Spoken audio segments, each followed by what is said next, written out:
மக்களுக்கு நீங்கள் என்ன செய்ய போகிறீங்க? இலவசத்தை தவிர எப்போ பார்த்தாலும் ஏதாவது ஒரு இலவசம் கொடுக்குறேன், கரெக்டாக எலெக்ஷன் டைமில் உனக்கு இது இலவசமாக தரேன், அது இலவசமாக தரேன்னு வாக்குறுதி கொடுக்குறீங்க.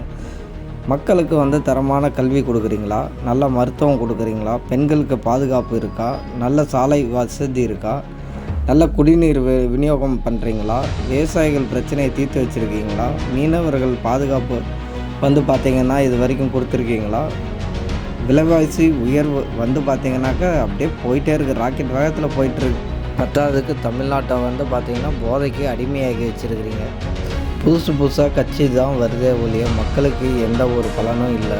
இந்த எலெக்ஷன்லேயாவது நல்ல தலைவர்களை தேர்ந்தெடுங்க, மக்களுக்காக பணி செய்யக்கூடிய தலைவர்களாக தேர்ந்தெடுங்க. மக்களுக்கு இது வரைக்கும் மக்கள் பாவம் சேனல் சப்ஸ்கிரைப் பண்ணாமல் இருந்தீங்கன்னா மறக்காமல் சப்ஸ்கிரைப் பண்ணுங்கள், லைக் பண்ணுங்கள், ஷேர் பண்ணுங்கள். உங்களுக்கு ஏதாவது சொல்லணும்னு தோணுச்சுன்னா கமெண்ட் பாக்ஸில் போஸ்ட் பண்ணுங்கள்.